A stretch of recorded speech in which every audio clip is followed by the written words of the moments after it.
All right, welcome everybody. This is Karen Northon with the NASA Office of Communications. Thank you for dialing in to join us and get the scoop on the Biden-Harris FY22 funding request for NASA.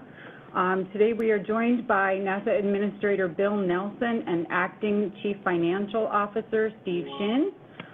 We will start off with some remarks from the Administrator and then go into the budget briefing. So, sir, over to you. Thank you. Hi, everybody, and thanks for joining us on this Memorial Day weekend. The President's budget for fiscal year 22, it requests $24.8 billion for NASA. It's an increase of 6.6% over what was the previous year. This is a very aggressive, forward-leaning budget for NASA because the investment in NASA's goals and missions is an investment in the future of this country. NASA obviously contributes to our economy, both in the local communities and across the country, and it inspires our students and it invests in the next generation of scientists and engineers through STEM education. And there is nothing that excites kids. Just look at their little faces when you start talking about STEM. And when you start talking about space. As a matter of fact, think what happened after Apollo. For a couple of generations that went into science and technology and engineering and mathematics, that was a spinoff from the space program. And NASA, a recognized agency, one that is very popular, one that projects soft power for the U.S., it is of considerable help to American leadership around the world. The President's budget request is recognition that NASA's missions contribute to the administration's larger goals for America. Climate change, promoting equity, driving economic growth, STEM, research and development, all of which equal jobs. It's the largest budget request for NASA science ever. The Biden administration is proving that science is back. The record funding in the science area will help NASA address the climate crisis and advance robotic missions that will pave the way for astronauts to explore the moon and Mars. And it will also allow NASA to build the next generation platform, the Earth System Observatory, an array of space-based satellites, instruments, and missions that will help give us a 3D view of Earth as a system. And that will inform our decision-making to prepare and protect our communities in the face of natural hazards. That was a part of the President's rollout of the discussion here in the formative days before hurricane season when he met over at FEMA last Monday. This budget also gives NASA the resources to advance America's bipartisan Moon to Mars space exploration plan, and it keeps us on a path for regular cadence of Artemis missions to the moon. Under the Artemis program, America will land the first woman and the first person of color on the moon as part of this program. And this commitment is not just a statement, it is an action. And it is an example of how the U.S. will continue to lead the way globally. not just in exploration, but also in equity and also in transparency. To put it succinctly, this budget will empower NASA and the United States to lead humanity into the next era of exploration. It's an era in which government and the private sector partner take us farther than ever before, to the moon, to Mars, and beyond, and to expand science, economic growth, and well-being.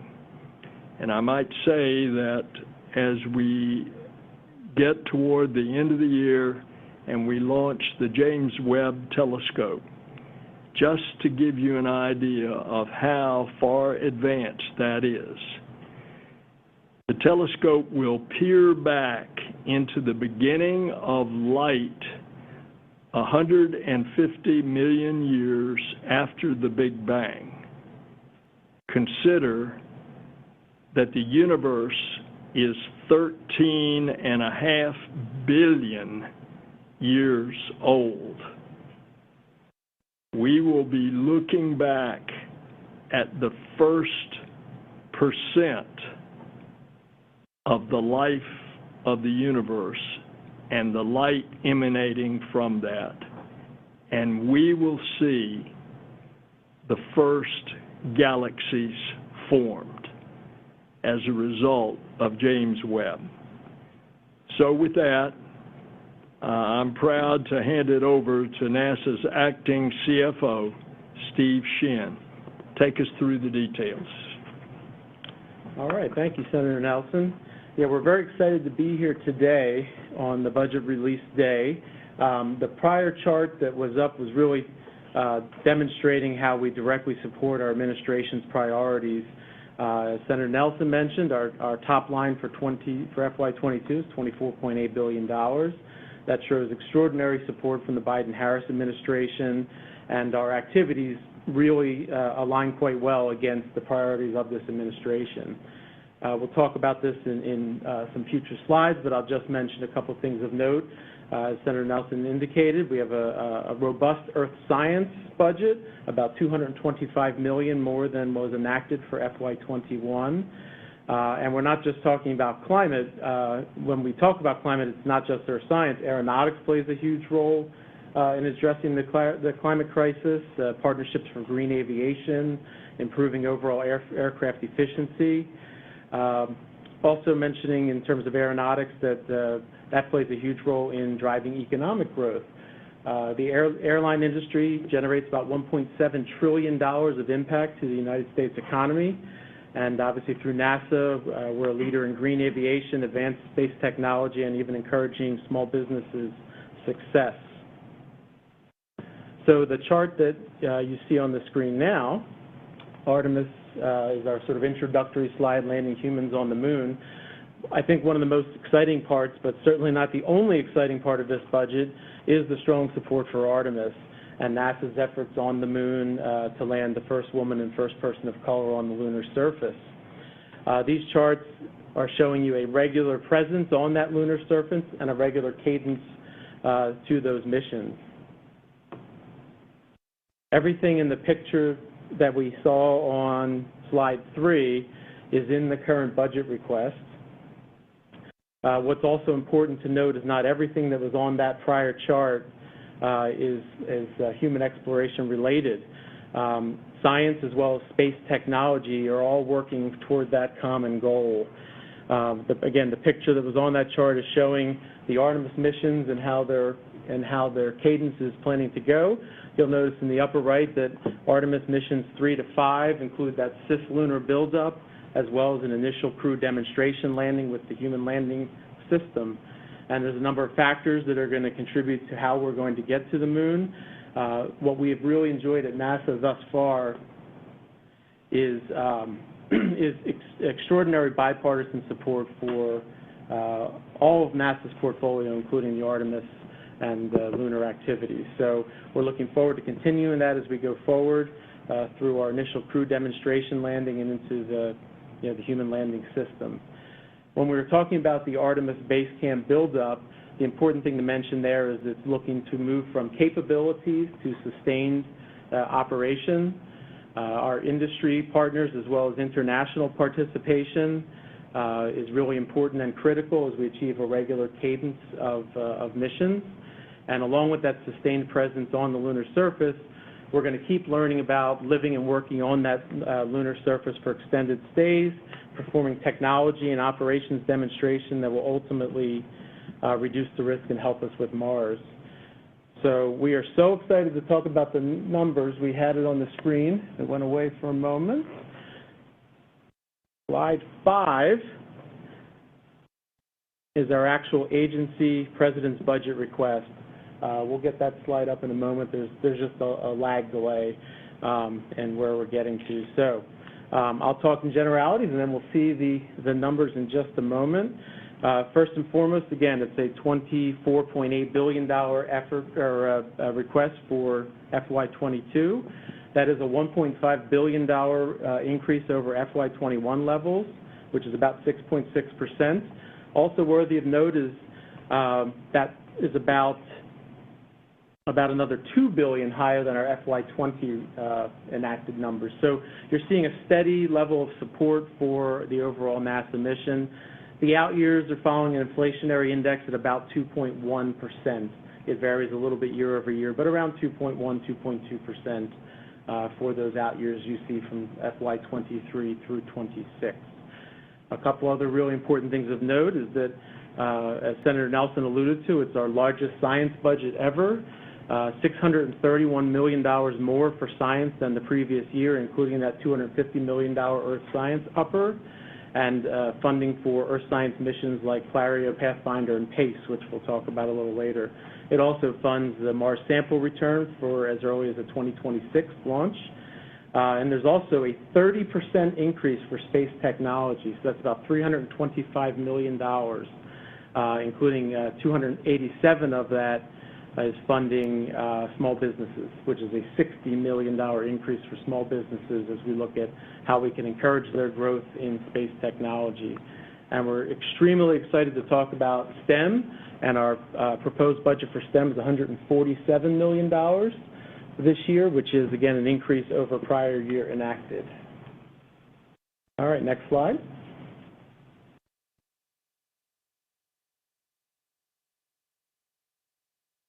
So what's coming up next is the launch manifest, and the good news is while we're waiting for it to come up, you can't really read the numbers anyway, but that's okay. The purpose of this chart is just to show, NASA's profound launch manifest that we've got going on right now. Just in FY22 alone, there's 25 plus missions that will be on our launch manifest. Artemis 1 and the first flights of SLS and Orion, the first CLIPS mission, which are lunar missions to the lunar surface. The James Webb launch, as Senator Nelson alluded to. It'll also have the first crewed flight of the Boeing Starliner. And we're also really excited that NASA's back in the X-plane business with not one but two new X-planes, the X-57 and the X-59. And FY23 is going to be as busy as it is for FY22. It'll include the first flights of our third partner to deliver essential cargo to the ISS. That's the Dream Chaser from Sierra Nevada. And this manifest also shows you a regular cadence of 4 Artemis missions through 2026 and a total of 40 Moon to Mars missions in that time frame. So the chart is up on the screen now. What you see is the bottom in highlighted in yellow are our various lunar or Moon to Mars missions, and then some cadence of science and low Earth orbit missions beside that. Also worth noting on this chart is that there are several reimbursable missions for our partners at NOAA that are listed on this manifest. As many of you know, for more than 5 decades, NASA has worked collaboratively with NOAA, even when it was called the Weather Bureau prior to being established as NOAA.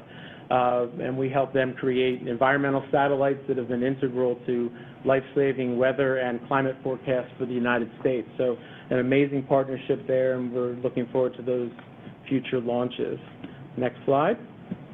Okay, folks, just on the line, I just want to flag that we are experiencing a slight delay between next slide and the slide actually appearing. So if you would like to follow along, going through the presentation yourself, if you go to www.nasa.gov/budget, and you can download the chart deck there. Okay. So we're going to start on the account summary details. So we'll move to slide 8 when you're ready on the screen. And what you'll see here is actually the highlighting of the accounts that we're going to talk about on that following slide information. So when you see it, you'll notice that the dark blue lines represent what we call appropriations accounts. And then the white areas are actual themes. So that'll get you oriented. The first one we're going to talk about is exploration. And when we talk about exploration systems development and exploration research and development, which are those two lines you see in white, $4.483 billion and $2.4 billion respectively.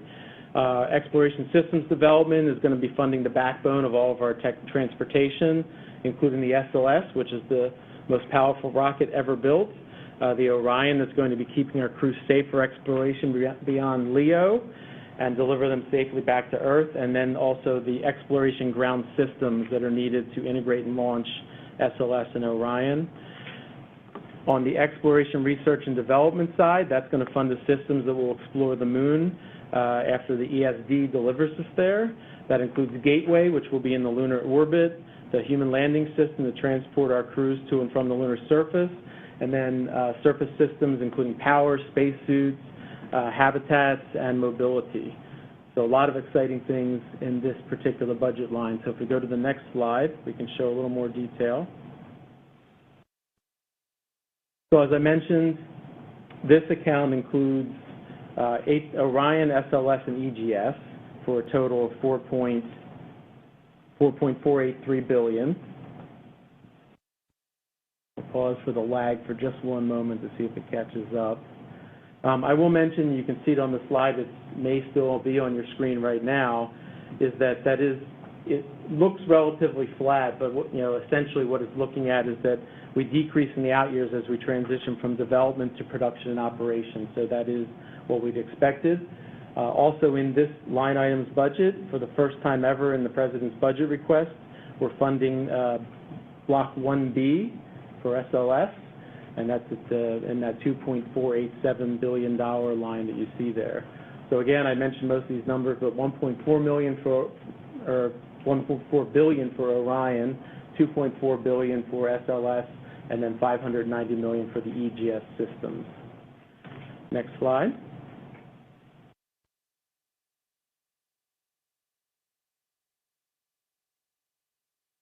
So when we're talking about exploration systems development, we're looking at about a $424 million increase over the prior year. That's about 21.5%. $785 million of that is towards the Gateway development, supporting HLS landings and surface activities. That Gateway number does include the power and propulsion element, habitation and logistics outpost, and the lunar surface suit and system. So that's in that $785 million. There's about $1.95 billion or $1.2 billion for HLS. In that budget right now, it includes one provider for 2 demonstration missions. That's one without crew and one with, as well as continued developmental funding for services related to sustainable landing operations. About $92 million for advanced cislunar and surface capabilities to conduct risk-related activities and reduction activities. About $195 million for advanced exploration systems to continue to identify those fundamental technologies that will provide our astronauts a safe place to work, particularly as we move on to longer durations further away from Earth. There's also $130 million for human research to mitigate those exact risks. The further we venture away from low Earth orbit, certainly that becomes something we need to monitor for astronaut health much more closely, and there's about a $15 million increase from the prior year in this line item. Okay, so if we go to slide 11, we're going to move into space technology. So space technology was formerly called exploration technology. One of the things that we recognized along with many of our stakeholders is that this account is far more than just exploration. It's really supporting the entire agency through transformative space technologies that really enable all of our missions. So again, that's about $1.425 billion, and a significant increase over prior years. Go ahead and click one more slide. We're now on slide 12 to start talking about space technology. Again, as I mentioned earlier, that's about a 30% increase over the prior year.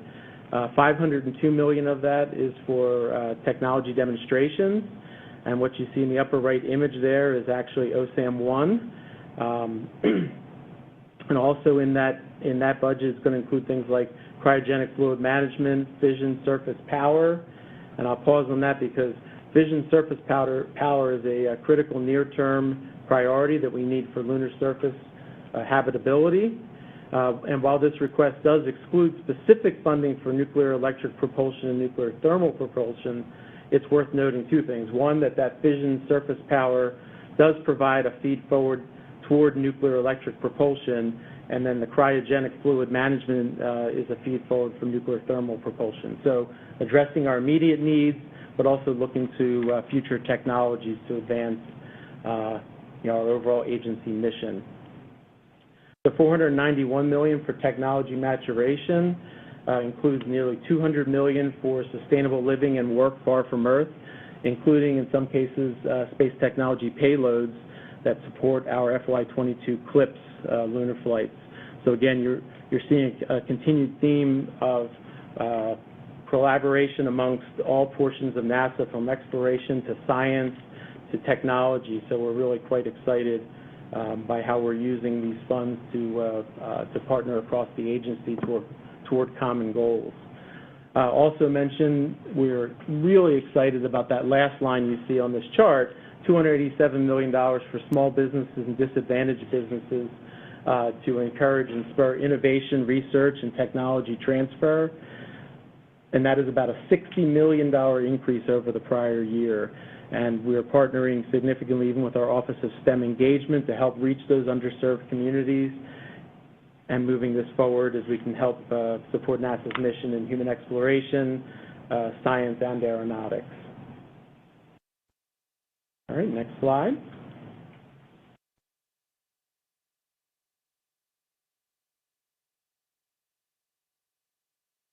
Next up is space operations, and that's going to include our human exploration activities in LEO, of course with the ISS, the transportation needed to deliver crew and cargo to and from the space station, as well as funding our partnerships with industry to develop commercial destinations in LEO. So this account also funds space and flight support, so that's providing that critical, essential support for flight activities across the agency. So what you see on this summary chart with the items that are bolded is the ISS, that's space transportation, space and flight support, as well as commercial LEO development. If we go to the next slide. Digging a little bit deeper into that space operations number, says pausing for dramatic effect. The first number up is the International Space Station, which is funded about planned at about $1.32 billion. That's going to help enable that long duration space flight support that'll help us when we look to Artemis and Moon and then to Mars. We're going to continue to conduct human health and performance research and risk mitigations on the ISS, continue demonstrating performance of equipment that will be critical to long duration flights. Of course, the ISS continues to focus as well on science, enabling the development and advancement of a litany of different scientific instruments, including the Clario Pathfinder, which we mentioned earlier, which will be hosted on the ISS. It also supports focus areas through the use of the National Laboratory by expanding the number of researchers and companies using the ISS and helping to enable those new public-private partnerships. Also worth noting that this budget provides for ISS operations to assure that there's no gap in low Earth orbit until commercial LEO destinations are available. We'll go to the next slide, which is slide 15. And we'll talk about space transportation. So about $1.7 billion, and it continues the NASA's partnership with the U.S. Commercial space agency industry, transporting astronauts safely and reliably and affordably from American soil to the ISS. In this time frame, we've had the first operational commercial crew service mission, which was the SpaceX Crew 1 flight on November 15th, 2020, which returned on May 2nd, 2021. And then SpaceX Crew 2 launched April 23rd of this year. This will support the second test of Starliner in 21 and the first crewed services flight test in 22. It will also support the first cargo delivery flight for the Dream Chaser in 23. Again, this is going to continue to provide that research and technology development, and providing a stable crew and cargo platform for us to continue our human exploration activities. The last bullet on this slide is also important to mention that the suborbital crew activities will work to develop a system qualification process that's going to enable NASA personnel to leverage those capabilities as we move forward. We'll go to the next slide.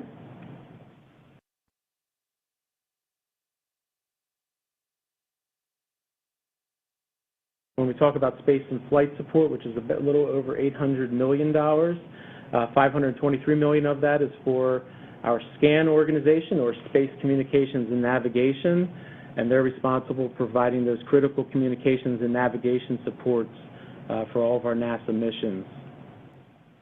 There's also $42 million for communication services programs to begin demonstration of commercial services that will support future missions. About $102 million for human spaceflight operations that's looking to support readiness and crew health for all of our human spaceflight endeavors.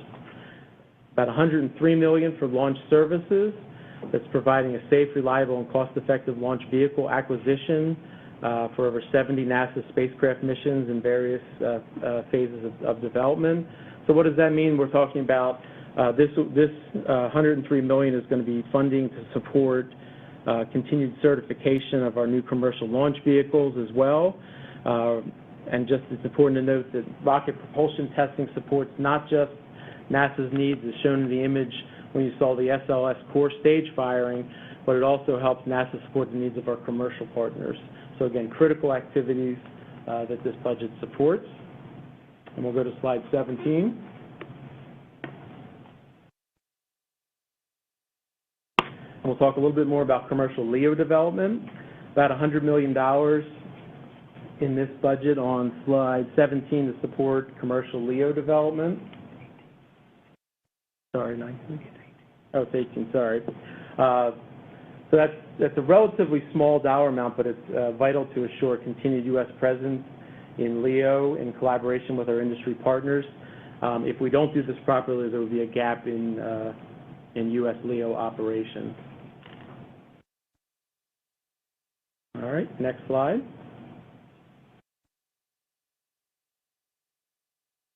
Now we're going to move on to science. Again, we'll cover it in the details that follow. But overall, the science budget was nearly $8 billion, with relatively large increases across the board, with earth science and planetary science having some of the largest increases. Slide 19. Yeah. So we're on slide 19, and now we're going to go to slide 20. And we'll talk about earth science first.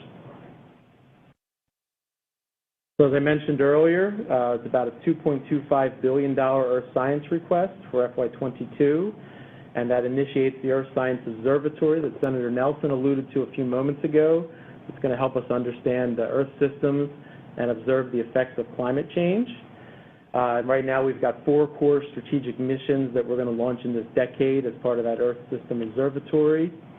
It continues to fund Several high-priority missions such as PACE, Clario, Pathfinder, and Landsat 9. The PACE mission, which is the Plankton Aerosol Cloud Ocean Ecosystem mission, had not been funded in prior administration requests. It includes, that's about $119 million this fiscal year. It's going to allow us to study how aerosols and the oceans can influence each other.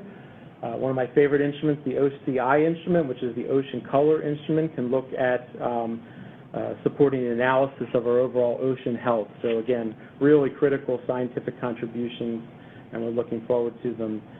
Clario Pathfinder is funded about $18.5 million in this request, and again, in prior requests that had not been included. That one's measuring the complete spectrum of radiation from the sun as reflected by Earth. Also important of note here is that funding is included for Landsat 9, which is continuing our Earth observation systems in a decades-long partnership with the USGS. And if we go to slide 21, which is Earth science, I'm sorry, planetary science. Planetary science is about $3.2 billion, which is obviously a significant increase over the prior years. It's $497 million for our Lunar Discovery and Exploration Program, which partners with industry to deliver moon instruments and other payloads, including the Viper mission, which will be a rover that's going to investigate volatiles on the south pole of the moon.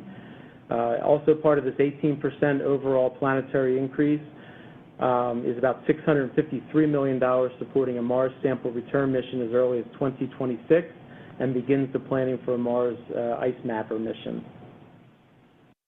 NASA's had amazing, outstanding successes through our competitive discovery and new frontiers programs. So that will continue under this budget, including planned new mission selections, as well as the development of our Lucy mission, which is the first mission to the Trojan asteroids, Psyche, which is an asteroid mission to an asteroid body at Psyche, and then Dragonfly, which is going to the surface of Titan, which is one of Saturn's largest moons. It also continues planetary defense programs, including DART and the Near-Earth Object Surveyor mission. So again, a really exciting planetary science budget overall. If we go to slide 21, we're going to talk about astrophysics. And I'll note that astrophysics, James Webb Space Telescope has its own line that will come up next, so this is excluding James Webb. There's 9 missions operating, including the Hubble Space Telescope. And it's also the first time, has not been included in prior requests, the Nancy Grace Roman Space Telescope, formerly known as WFIRST. That's funded at $502 million in this request. And that's going to be unraveling the secrets of dark energy and dark matter. It's going to be searching for and imaging exoplanets, as well as several topics related to infrared astrophysics. So again, part of what this astrophysics budget is going to do is look at what we have as a relatively robust Explorers program. It has been successful for a really long time, and we're also looking to initiate a probe-class mission pending the final decadal survey recommendations that we receive. This budget does recommend the termination and orderly shutdown of the Sophia mission. It has completed its primary mission, and funding has consistently been added back by Congress, but it is, in terms of dollars and analysis, it's the second most expensive operating mission in astrophysics, and the goal is, again, focusing on that higher priority science that we've been pointing out thus far. All right, next slide, which is slide 23. Heliophysics is next.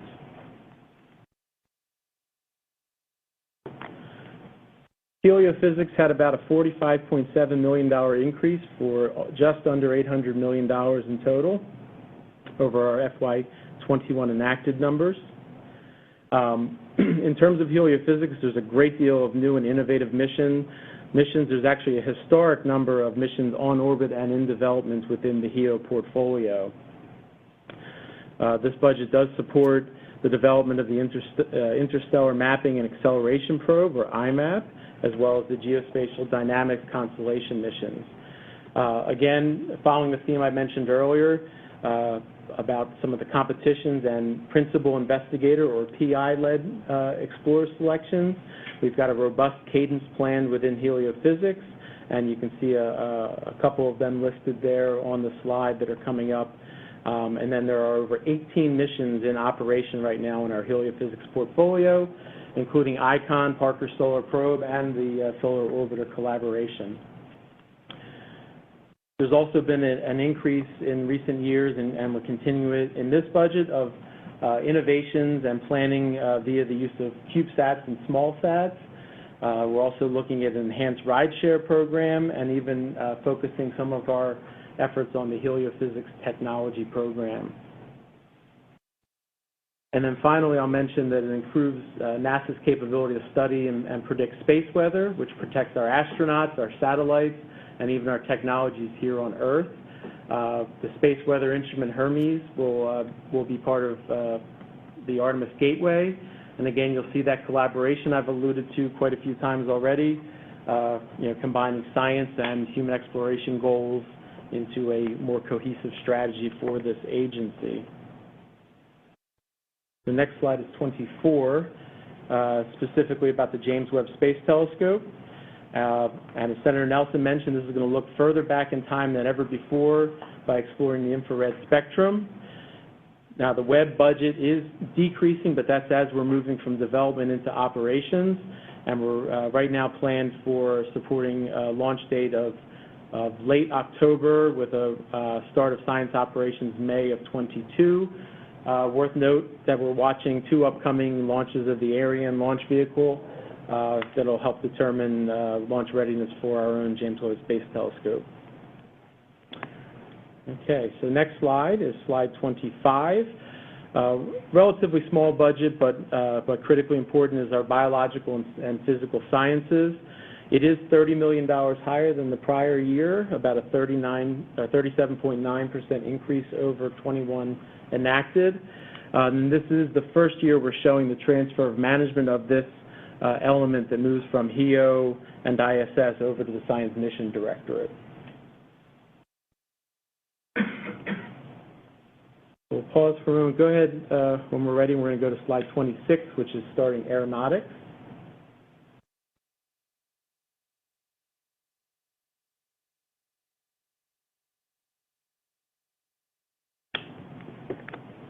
And aeronautics is currently budgeted at about $914 million. And I'm going to move to slide 27 for those of you following along to talk about some of the details within aeronautics. So within aeronautics, about $302 million is for the integrated aviation systems that are going to support the X-59 low-boom flight demonstrator and the X-57, as well as early designs on a sustainable flight demonstrator. When the pictures come up, you'll notice that the first one in the upper right is the X-59 low-boom demonstrator. And the bottom picture showing a rendering of a potential subsonic flight vehicle with a truss brace wing. These are advancements that are going to help the U.S. maintain strong competitive positioning in the global aviation industry. $244 million of this budget is for advanced air vehicles to conduct research to meet our long-term civil aviation needs, as well as more efficient aircraft and propulsion technologies that will help reduce our overall carbon footprint. $148 million for transformative aero concepts. There's $105 million for advanced airspace operations and safety, where we work with the Federal Aviation Administration to modernize and transform our national air traffic management system. And I'll mention that there's $117 million for aerosciences evaluation and test capabilities, which supports critical national ground test infrastructure. And finally, there's an overall $86 million increase over that 21 effort, as I mentioned, that's going to continue to accelerate green aviation initiatives across all of these programs. So again, tremendous alignment to the Biden-Harris priorities, and we're really excited to move forward in these efforts. Okay, so if we go right to slide 28 into 29, we're going to talk about STEM engagement. So this is exciting for a number of reasons. the first of which is the first time in several years that STEM engagement has been proposed in the administration's budget request. So we're really excited to have it here for us to talk about. Second is our actual focus, where we're looking to go with that budget. And third is that it has increased over prior enacted years. So the STEM budget overall is about $147 million now. Again, about $20 million over the FY21 enacted areas, with really notable increases in both space grants as well as MUREP, which are our minority-funded internship programs. So we're really looking to invest heavily in the next generation of scientists, engineers, technologists, mathematicians, explorers. We're looking at multiple competitive award opportunities for minority-serving institutions, forming several HBCU-focused elements designed to address deficits in those areas as it relates to STEM research. And our next generation STEM is going to focus on underserved and underrepresented student groups in our NASA mission content, including Artemis and James Webb Space Telescope. And as Senator Nelson mentioned earlier, just the excitement that this generates from youth when we talk about the things that we can do in STEM and they can dream, they can be part of it, is overwhelming. And we're really excited to apply NASA efforts to encouraging the next generation of young scientists and engineers. So our last major element, if we go to the slide 30, is where we talk about our safety, security, and mission services, and then we'll also talk about construction, environmental compliance restoration, also known as SEEKR. So first, SSMS, which is funded at planned funding at just over $3 billion. I'll talk a little bit about SSMS, and that is our enabling activity for all of NASA's missions. It's providing that foundational support capabilities that are paramount to achieving our goals. We can't do any of the exciting missions that I've been talking about on the prior 29 slides without the infrastructure that's funded by SSMS. Over the past decade, our mission support services have fallen from about 16% of the agency top line to about 12.3%, while obviously our mission requirements have increased. So this is an area we are under constant pressure to do more with less. We do enjoy the goals associated with that and looking at how we can be transformative and not reactive, but recognizing that that mission environment is evolving. We have a new age of commercialized space with more partners and global competitors, accelerating technology changes, and even new and agile ways for which we address our mission needs as well as address the American public. If we go to the next slide, which is slide 32, specific to our construction and environmental compliance and restoration. This is about $390 million in total. Again, relatively flat from the prior year. Our goal as an agency is we're looking to construct, repair, revitalize, or even demolish infrastructure when necessary, that we're looking to basically, as it spans across all of our NASA centers, to enable our future mission work. That ongoing challenge is to transition many of our antiquated and or dilapidated facilities up to modern standards so we can support these pioneering missions. We do maintain NASA's commitment to environmental stewardship, so we conduct critical cleanup efforts, maintaining compliance with regulatory requirements, and manage environmental issues. Mission support continues to improve its asset management and balancing its maintenance activities to deal or manage that degraded infrastructure. And again, you see the breakouts on the page for CECR, again, page 32. $89 million to support mission work, $21 million for space operations facilities, $75 million for NASA's commitment to that environmental stewardship that I mentioned previously.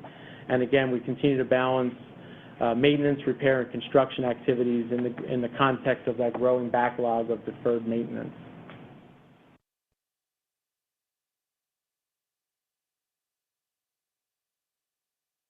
So I'm going to close out on slide 33, reiterating a couple of the points I made earlier. Is that one, this overall budget, we are excited to be presenting it. It has significant investments in climate research and our science programs. It partners with U.S. industry to build the human landing system, to land the first woman and first person of color on the moon. It enhances our NASA and U.S. competitiveness in the global aviation industry, fostering green aviation, as well as the flights of 2 new X vehicles. It invests in technologies that are enhancing NASA's missions and fostering that space economy, investing in the space infrastructure, reaffirming the United States as the world's premier partner in space, and of course leveraging our unique mission to inspire students in STEM. So again, we're really excited by so many of the increases in this overall budget, and we're looking forward to executing FY22. And with that, I'll turn it over to Karen Northon. Thank you, sir. All right, before we go to questions, real quick, we've covered a lot of information today, and I'm sure a lot of folks on the line have questions, and we have a limited time left, so I just want to make sure that everybody who wants to ask a question gets the opportunity. So when you come up in the queue, if you could please just limit yourself to 1 question, and let's keep it on topic, budget. If you have a question not related to budget, feel free to reach out to your favorite NASA Public Affairs officer, and we will get you an answer. Operator, if you would please give folks instruction on how to enter the question queue. If you would like to ask a question, please press *1, unmute your phone, and record your name clearly when prompted. Again, please press *1, unmute your phone, and record your name clearly when prompted. Thank you.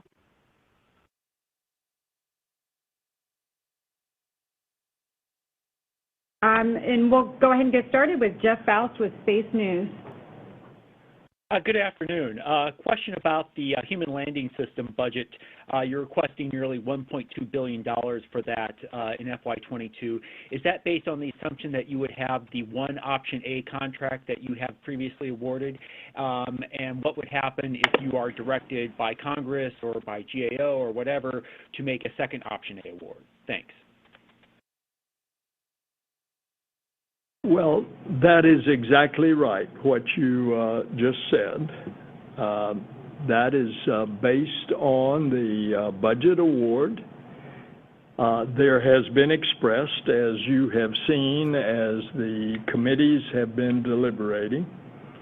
Indeed, there is the NASA authorization bill that's on the floor of the Senate right now in the Frontiers bill, and the authorization for the Human Landing System over 4 years, as put in by the Senate Commerce Committee, is $10 billion.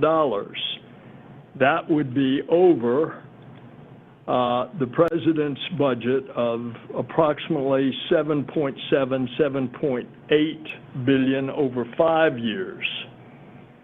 Or about $7 billion over 4 years. So it has been, in no uncertain terms, expressed to me by members of both the House and the Senate that they want a competition for the remaining lander contracts that will occur over the course of the decade following the first demonstration flight, which is thought to be in 2024. Now, I know your next question is going to be, what about 2024? Space is hard. As you know, as you see the development of various space systems in the past, there have been delays. When you go further and further away from the Earth with new technologies, we have seen historically delays. Will they occur? I can't answer that question. I know the goal is 2024, but I think we have to be brutally realistic that history would tell us, because space development is so hard, that there could be delays to that schedule for the first demonstration flight of landing humans and returning them safely to Earth.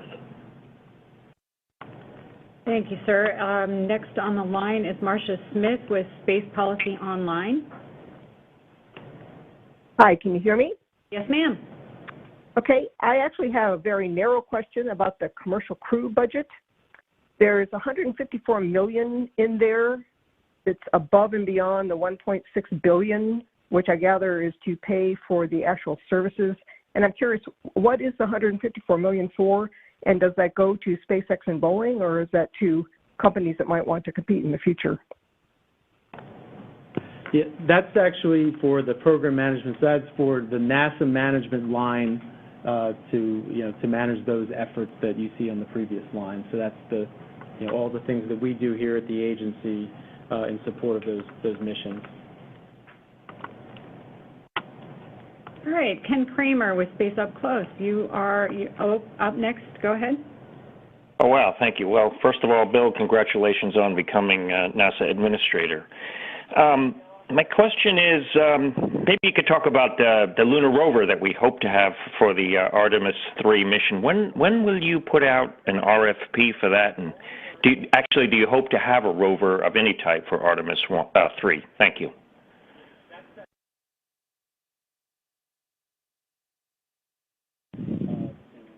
We don't know the answer to your question. We'll get back to you. Ken, I'll follow up with you later this week. We'll get something for you. Thanks. Okay, next up is John Ostrower with the Air Current. Hey, good afternoon. Hoping you can elaborate a little bit more about the Sustainable Flight National Partnership that you're putting forward for the potential demonstrator program for FY 25 and 26. Can you talk a little bit about the process to get there, as far as the kind of the build of technologies and whether or not this is really kind of focused on Boeing and replacing the 737, or sort of open to broader industry players and other involvement?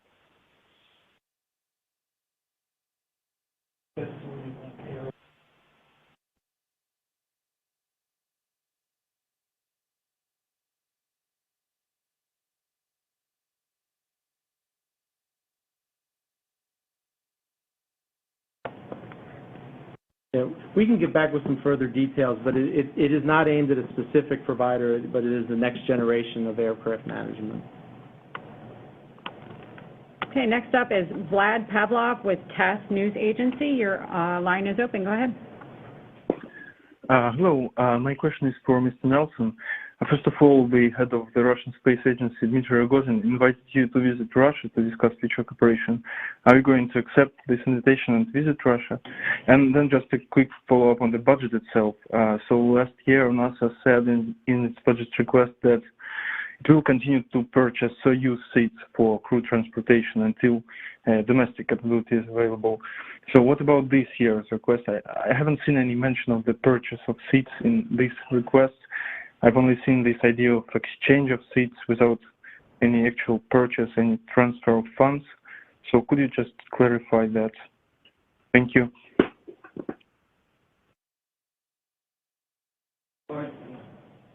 I will answer your first part about am I expected to attend the conference in St. Petersburg, Russia. And yes, I am planning to do that virtually, and I look forward to that, and I understand that I will be on a panel.